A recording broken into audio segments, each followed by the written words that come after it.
يا رزاق يا كريم يا كريم يا كريم يا فتاح يا عليم يا عليم يا عليم يا رزاق يا كريم يا كريم. إذن معركتنا الأساسية هذه أقولها حتى لا ننصرف إلى مجرد معركة جزئية. لابد إحنا نفهم معركتنا الأساسية ما هي. داعش وأمثال داعش من العصابات الإجرامية هي عبارة عن آثار قذرة لما صنعه أولئك الظلمة الكبار. إحنا إذا نريد نقضي على داعش إلى الأبد لابد نقضي أولا على أبي بكر وعمر وعائشة، على الجذور، لأنه إن لم يقضي المسلمون على أبي بكر وعمر وعائشة فحتى إن قضوا على هذه الجماعة الإرهابية في هذا الزمن ستولد من جديد في زمن آخر. ما دامت تتبع أولئك، ما دام هنالك طائفة من المسلمين مخدوعين ويتبعون هؤلاء الأئمة القادة إلى النار سيتأثرون بمنهجهم ويبدأون طريق الإجرام من جديد. في كل زمن ستولد داعش إذا ما قضينا على أبي بكر وعمر. بصراحة أنت لازم تروح إلى المنابع الفكرية للإرهاب تقضي عليها.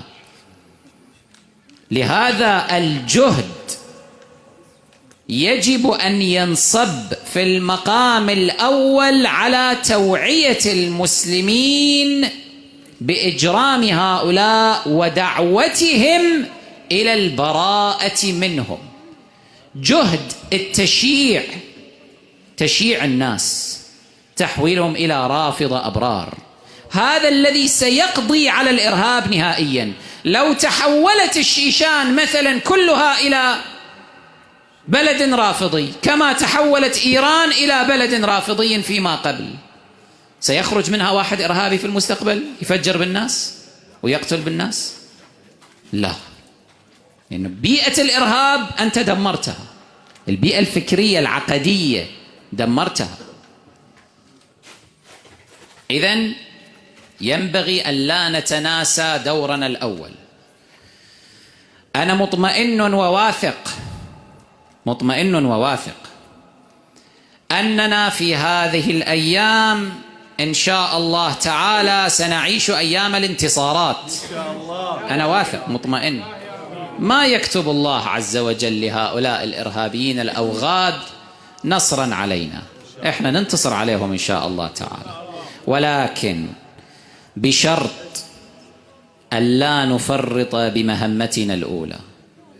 إذا ترى فكرنا أنه إحنا دا ننتصر لذواتنا لا للأئمة الأطهار عليهم السلام، دا ننتصر لأجل الحفاظ على الوضع القائم في العراق الآن فقط كما هو مثلا، لا لأجل إكمال الطريق لإرضاء الزهراء وتمهيد ظهور إمامنا المهدي عليه السلام، فأخشى أن تسلب البركة من جهادنا هذا ولا نحقق الانتصارات والعياذ بالله.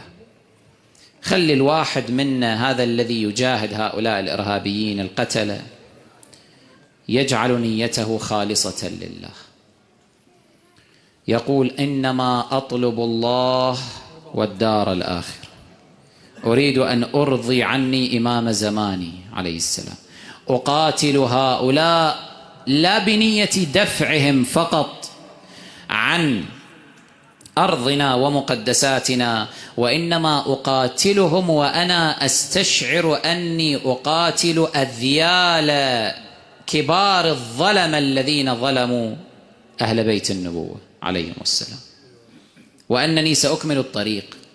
ليست حربا عسكرية فقط، ليست حربا سياسية فقط، لسنا نتصارع على مجرد أراضي، هذه حرب إيمانية عقائدية أخلاقية بالأساس.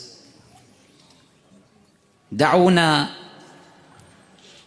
نمتلك هذه الإرادة، هذا الشعور، حين يرى الله عز وجل منا هذا الإخلاص ينزل علينا النصر إن شاء الله تعالى.